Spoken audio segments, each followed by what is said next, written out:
Hi all. Today day 8 of our weight loss journey. நான் எப்படி 2020ல 95 கேஜ்லேருந்து 58 gauge வந்தனோ அதே strategy அதே தான் இப்பயும் நான் ஃபாலோ பண்ணிகிட்டு இருக்கேன். மார்னிங் வந்து ஒயிட் பம்கின் ஜூஸு அதில் வந்து பெப்பர் சால்ட் மட்டும் ஆட் பண்ணியிருக்கேன். இது லோ கலரி பட் செம்ம ஃபில்லிங்காக இருக்கும். ட்ரை பண்ணி பாருங்கள், சம்மருக்கும் நல்லது.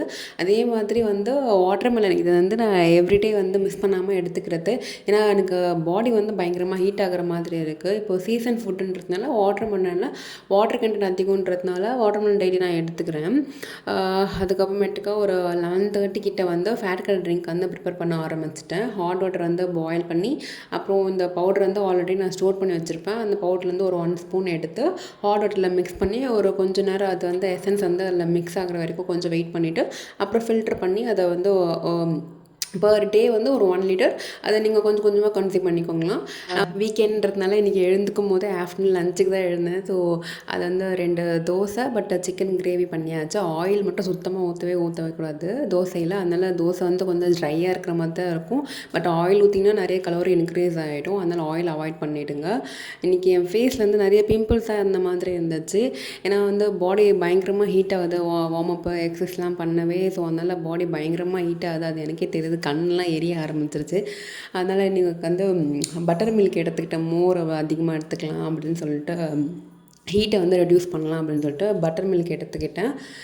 அண்ட் தென் வந்து 1 லிட்டர் நான் ரெடி பண்ணி வச்சுருவேன். அந்த என்டையர் டே வந்து கொஞ்சம் கொஞ்சமாக குடிச்சிட்டு இருப்பேன். ஹீட்டை வந்து ரெடியூஸ் பண்ணுறதுக்காக நான் என்ன எடுத்துக்கிறேன்னா, மில்கில் வந்து நிறைய தண்ணி ஊற்றி பாயில் பண்ணிக்கிட்டு அதில் வந்து நான் நைட்டே வந்து ஆல்மண்ட் கம் வந்து நான் சோக் பண்ணி வச்சுட்டேன். நைட்டே முன்னாடி நாளே வந்து இந்த பாதாம் பிசின்னு சொல்லுவாங்க, அதை நீங்கள் ஊற வச்சுட்டு அதில் வந்து சப்ஜா சீட்ஸு சியா சீட்ஸு இதெல்லாம் போட்டு நைட்டே நான் ஊற வச்சுட்டேன். அதனால் பாலில் வந்து சர்க்கரை போடக்கூடாது, சர்க்கரை மட்டும் அவாய்ட் பண்ணிவிடுங்க. இது வந்து ஒரு ஸ்பூன் அதில் போட்டு நீங்கள் குடிச்சிங்கன்னா உங்களுக்கு வந்து பயங்கரமாக பாடி வந்து டக்குன்னு ரெடியூஸ் ஆகும். ஹீட்டை வந்து உங்களுக்கே தெரியும். நான் வந்து சுகர் இல்லாமல் நான் குடிக்கவே மாட்டேன். நான் வந்து எப்படி சொல்கிறது, ஒரு கிளாஸுக்கு 2 ஸ்பூனாச்சும் சுகர் போட்டு தான் வந்து டீ காஃபி எப்போனா தான் ஒகேஷ்னல் தான் எடுத்துப்பேன். ஆனால் நிறைய சர்க்கரை போட்டு தான் எடுத்துப்பேன். இப்போ வெயிட் லாஸில் இருக்கிறதுனால சர்க்கரை போடாமல் நான் இப்போ தான் ஃபஸ்ட் டைம் குடிச்சே ட்ரை பண்ணி பார்க்குறேன். சரின்னு சொல்லிட்டு சுகர் போடக்கூடாது, சரி பரவாயில்ல எப்படி இருந்தாலும் குடிச்சே ஆகணும் அப்படின்னு சொல்லிட்டு குடிச்சிட்டு நியர்பை பார்க்கில் வாக்கிங் போகலாம் அப்படின்னு சொல்லிட்டு கிளம்பியாச்சு. வீக்கெண்டில் வந்து எப்படி சொல்ல, வெளியே போகலாம் அது மாதிரி பிளான் இருக்கும். பட் இப்போலாம் என்னென்னு தெரியல. வீக்கெண்டில் வந்து எப்படி சொல்கிறது, கடுப்பாக தான் இருக்குது. என்னடா இது வீட்டில் ஜாலியாக இல்லாமல் அப்படி வந்து பண்ணிட்டு இருக்கிறோமே அப்படின்னு சொல்லிட்டு. ஆனால் கிவ் அப் ஆகக்கூடாது அப்படின்னு சொல்லிட்டு எப்படியோ ஒரு மாதிரி போகும்போது நான் டெய்லியுமே ஒரு மாதிரி கடுப்பாக தான் போகிற மாதிரி இருக்குது. ஏன்டா போகணும் அப்படின்ற மாதிரி தான். பட் அங்கே போயிட்டு கொஞ்சம் கொஞ்சமாக ஸ்டார்ட் பண்ண ஓகே இன்னும் கொஞ்சம் நடக்கலாம், இன்னும் கொஞ்சம் போகலாம் அப்படின்ற மாதிரி ஒரு மோட்டிவேஷன் வந்துடுது. அந்த ஒரு ஸ்டெப் எடுத்து வீட்டை விட்டு வெளியே போகிறது தான் கஷ்டமாக இருக்குது. அதை மட்டும் போயிட்டா அதுக்கப்புறம் அங்கே போயிட்டு அங்கே 4 பேர் பார்க்கும்போது அவங்கெல்லாம் பண்ணுறத பார்க்கும்போது நமக்கும் ஒரு இன்ட்ரெஸ்ட் வந்துடுது. ஸோ அதனால் வந்து இன்றைக்கி பார்த்துக்கலாம், நாளைக்கு பார்த்துக்கலாம், நான் அடுத்த நெக்ஸ்ட் மந்த் 1ஆம் தேதி வரட்டும் அப்போலேருந்து ஸ்டார்ட் பண்ணலாம், இது மாதிரி மட்டும் எப்பவுமே தள்ளி போடாதீங்க. எப்போ முடியுதோ அப்போயே ஸ்டார்ட் பண்ணிவிடுங்க. ஆக்சுவலாக சொல்ல போனால் நான் இந்த வீடியோ வந்து டே 1 வீடியோ ஸ்டார்ட் பண்ணது இந்த மந்த்து 21. ஆனால் நான் அதுக்கு முன்னாடியே வந்து ஒரு ஸ்டார்ட் பண்ணேன். எப்போனா இந்த மந்த்து 13th ஸ்டார்ட் பண்ணேன். ஸ்டார்ட் பண்ணிவிட்டு ஒரு 5 days தான் நான் வந்து பண்ணியிருப்பேனே. அப்புறம் கிவ் அப் பண்ணிட்டேன். அட போடுற யாரா இதெல்லாம் பண்ணிகிட்டே இருப்பா அப்படின்னு சொல்லிட்டு நான் கிவ் அப் பண்ணிவிட்டேன். ஒரு 2 to 3 days வந்து பண்ணவே இல்லை. அதனால தான் நான் என்ன ஒரு ஐடியா பண்ணேன், இந்த மார்ச் 20ல் ஸோ நம்ம மட்டும் தனியாக இருக்கிறதுனால தான் நம்ம இஷ்டத்துக்கு என்றைக்கு வேணால் பண்ணிக்கலாம், கிவ் அப் பண்ணிக்கலாம், இன்றைக்கி போக வேணாம் நாளைக்கு போய்க்கலாம், அது நம்ம இஷ்டத்துக்கு நம்ம கஸ்டமைஸ் பண்ணிக்கிறோம். இதுவே நம்மளை டிபெண்ட் பண்ணி யாருனா இருந்தாலும் நமக்குன்னு சொல்லிட்டு ஒரு எப்படி சொல்கிறது, ஒரு எங்கேஜாக இருந்தால் நமக்குன்னு ஒரு கோல் அச்சீவ் பண்ணுற மாதிரி இருந்துச்சுன்னா நம்ம ப்ராப்பராக பண்ணுவோம். எது எப்படி இருந்தாலும் இந்த வேலைக்கு வந்து ஒரு ப்ரையாரிட்டைஸ் கொடுத்து பண்ணுவோம். அப்படின்றதுனால தான் வந்து யூடியூப்பில் போடலாம். இது பழைய சேனல், ஒரு 3 years பேக் சேனல், அதை ஸ்டார்ட் பண்ணி சரி இதில் நம்ம போடுவோம் அப்படின்னு சொல்லிட்டு ஸ்டார்ட் பண்ணது தான் இது. ஸோ அதனால தான் உங்களுக்கு ஏதாச்சும் ஒரு கோல், நான் எப்படி ஒரு பர்த்டே கோல்னு எடுத்து பண்ண ஆரம்பிச்சிருக்கேனோ சோஷியல் மீடியாவில் தான் போடணும்னு அப்படின்னு அவசியம் கிடையாது. ஏதாச்சும் ஒரு கோல் அதுக்கு மற்றவங்ககிட்ட சொல்லி அவங்க எப்படி டீமோட்டிவேட் பண்ணுவாங்க அப்படிலாம் நினைக்க வேணாம். உங்களுக்குள்ளே நீங்களே வச்சுக்கோங்க. ஓகேவா? ஏன்னா ரிசல்ட் மட்டும் நம்ம வெளியே காமிச்சா போதும். எல்லா ப்ராக்ரஸையும் வந்து வெளியே சொன்னால் நம்ப மாட்டாங்க. ஏன்னா நான்லாம் வந்து பண்ணுறேன்னு சொல்லும்போது என்னை யாருமே நம்பவே இல்லை 2022ல். என்னோடய ரிசல்ட் பார்த்ததுக்கு அப்புறமேட்டுக்கா இந்த பொண்ணு ஏதோ பண்ணிகிட்டு இருந்துச்சு, ஏதோ பண்ணிகிட்டு இருக்கு போல் அப்படின்ற மாதிரி தான் ஒரு மாதிரி அசால்ட்டாக கேர்லெஸ்ஸாக இருந்தாங்க. அப்புறம் என்னோடய ரிசல்ட்டை பார்த்தா நீ என்னம்மா பண்ண, ஏது பண்ண, எப்படி ஆச்சு அப்படின்னு சொல்லிட்டு கேட்க ஆரம்பித்தாங்க. ஸோ அந்த ஸ்டார்டிங் கொஞ்சம் தான் கஷ்டம். நீங்கள் உங்கள் ரிசல்ட்டை பார்க்க ஆரம்பிச்சிட்டாலே அது உங்களுக்கே தெரிஞ்சிடும் நம்ம கரெக்டான ரூட்டில் தான் போகிறோம் போல் அப்படின்ற மாதிரி. ஸோ அதனால் யார் என்ன சொன்னாலும் காதில் வாங்காதீங்க. இதை வேணாம் அதை வேணாம் அப்படின்லாம் சொல்லுவாங்க. உங்களுக்கு என்ன தோணுதோ உங்கள் இதில் நீங்கள் போயிட்டே இருங்க. அது கரெக்டாக நடக்க வேண்டியது நடக்கும். எப்படி அதே மாதிரி நான் யூடியூப் ஸ்டார்ட் பண்ணி ஒரு 2 to 3 டேஸ் வந்து எப்படி சொல்கிறது, இதை உட்காந்து யாரா எடிட் பண்ணுவா, வீடியோ வேறு ஃபோனில் ஸ்டோரேஜ் சேவ் ஆகுது, இது மாதிரி ஏதாச்சும் ஒரு சோம்பேறித்தனமாகவே இருந்துச்சு. ஒரு டைட்டில் தேட வேண்டியதாக இருக்கே, ஒரு தம்ப்நெயில் தேட வேண்டியதாக இருக்கே, என்னடா இது இப்படி போகுது, இதுக்கு மணிக்கணக்கில் வேறு ஆகுது அப்படின்ற மாதிரி எல்லாத்துக்குமே நான் ஒரு சோம்பேறி தான், அது நானே ஒத்துப்பேன். அந்தளவுக்கு சோம்பேறித்தனமாக இருந்துச்சு. இப்போ ஆடியன்ஸ் இப்போ யாருமே இல்லை, என்னை பார்க்கறதுக்கு யாரும் இல்லைன்னா நான் எப்படி போன முறை கிவ் அப் ஆகிட்டனோ இதே மாதிரி நான் நிறைய முறை ட்ரை பண்ணியிருக்கேன். இந்த ஒரு 3 இயர்ஸ்லேயே ஸ்டார்ட் பண்ணுவேன், ஒரு 1 வீக் பண்ணுவேன், திருப்பி வந்து விட்டுருவேன், திருப்பி ஒரு 5 days 4 days பண்ணுவேன், திருப்பி விட்டுருவேன். இப்போ தான் வந்து ஒரு டே 8 வரைக்கும் வந்திருக்கேன். இப்போ ஒரு ஹோப் வந்திருக்கு.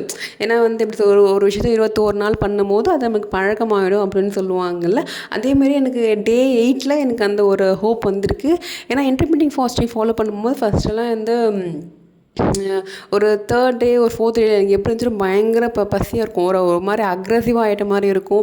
ஒரு மூட் ஸ்விங் ஆன மாதிரி, எப்படா 6 மணி ஆகிடுமோ, பசிக்குதே, சாப்பிட்ணும், மணி எப்போ 10 மணி ஆகுமோ, பசிக்குது அப்படின்ற ஒரு மைண்ட் செட்டில் ஒரு மாதிரி கிரேவிங்ஸாகவே இருக்கிற மாதிரி இருக்கும். ஆனால் வந்து ஒரு 6th 7th டே இப்போது 8th டேயில் எனக்கு சுத்தமாக பசிக்கவே மாட்டேங்குது. சாப்பாடே கண்ணு முன்னாடி இருந்தால் கூட எனக்கு எப்படி சொல்கிறது, ஒரு சாப்பாடு மேலே ஒரு இன்ட்ரெஸ்ட்டே போயிட்ட மாதிரி இருக்குது எனக்கு என்னமோ. ஆனால் இதுவும் நல்லா தான் இருக்குது. டக்குன்னு கொஞ்சமாக சாப்பிட்டாலுமே வயிறு ஃபில் ஆகிற மாதிரி இருக்குது.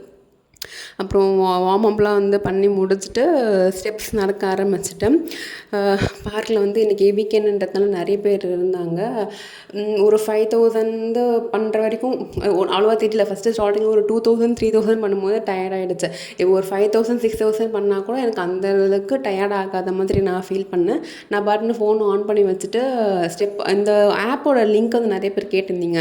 நான் கமெண்ட் செக்ஷன் வந்து ப்ரீவியஸ் வீடியோஸை நிறைய நான் பிங்க் பண்ணியிருக்கேன், செக் பண்ணி பாருங்கள். இது நல்லா ஒர்க் ஆகுது.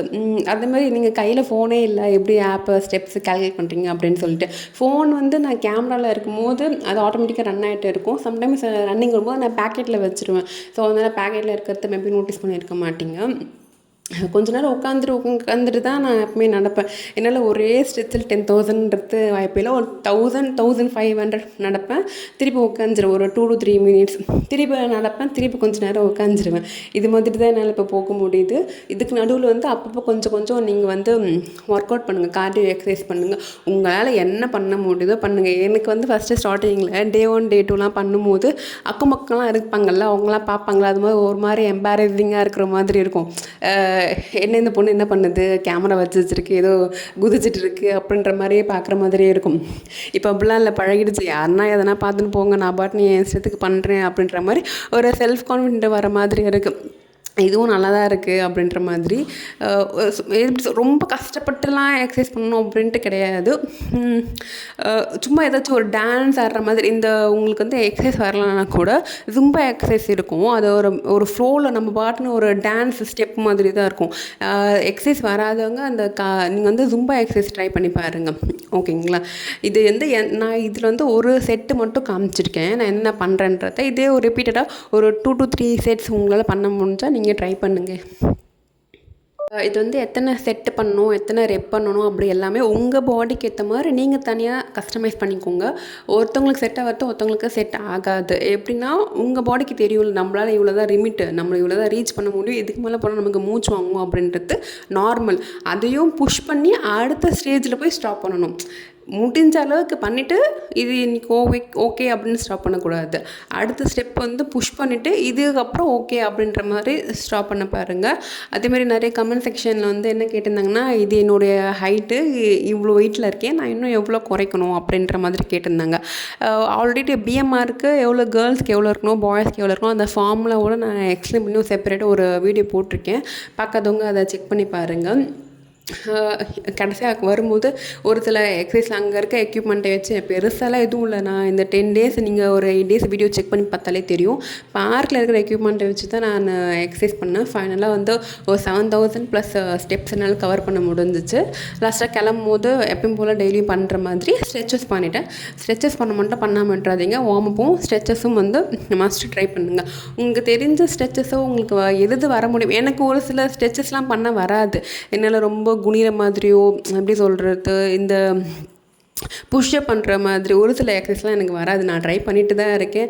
மேபி போக போக வருமா என்னென்னு தெரியல. வராததை கொஞ்சம் ஒமிட் பண்ணிவிட்டு உங்களுக்கு எது வருமோ அதை பண்ணுங்கள். அதுக்கு எனக்கு இது வரவே வராது, என்னால் இது பண்ணவே முடியாது அப்படின்னு சொல்லிட்டு ஒன்றுமே பண்ணாமல் இருக்கிறதுக்கு ஏதோ ஒன்று தப்போ கரெக்டோ ஏதோ ஒன்று பண்ணுறது எவ்வளோ பெட்டர். ஓகேங்களா?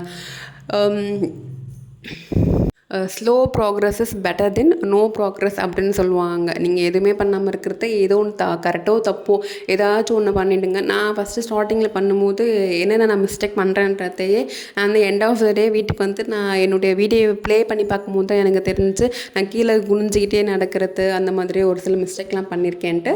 அண்ட் ஃபைனலாக எனக்கு அந்த ஊஞ்சல் ஆடணும்னு இருந்துச்சு. அப்புறம் அங்கே ஆள் இல்லாத போது எனக்கு ஜாலியாக அதில் ஒரு விளையாடிட்டு வந்துட்டேன். இதான் இன்றைக்கி டே இப்படி தான் போச்சு. ஃபைனலாக வந்து பயங்கரமாக ஸ்வெட் ஆகிடுச்சு. அவ்வளோதான். இன்றைக்கி நான் என்னோடய ஸ்டெப்ஸ் வந்து 7.5. என்னுடைய வெயிட் வந்து எவ்வளோன்னு சொல்லிட்டு நான் 10th டேயில் வந்து ரிவ்யூவல் பண்ணுறேன். உங்களோட ஹைட்டு வெயிட்டு எவ்வளோ வெயிட்லெஸ் இருக்கீங்கன்னு கமெண்ட் செக்ஷனில் அனுப்பிங்க. நானும் தெரிஞ்சுக்கிறேன். நாளைக்கு பார்க்கலாம். பாய்.